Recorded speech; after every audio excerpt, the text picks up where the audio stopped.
Dapat ho maintindihan ng ating mga kasamahan at ng ating mga kababayan na pinag-uusapan ho natin ngayon ay hindi pa ho yung merits ng kaso.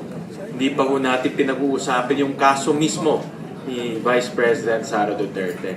Ang pinag-uusapan lang ho natin ngayon yung ating constitutional duty under Article 11, Section 3, Number 4, na kung saan pag na-transmit na ho sa atin ang Articles of Impeachment ng House of Representatives, Senado na po ang mag-hold ng file. Ito po ang sinumpaang responsibilidad ho natin sa ilalim ng saligang batas.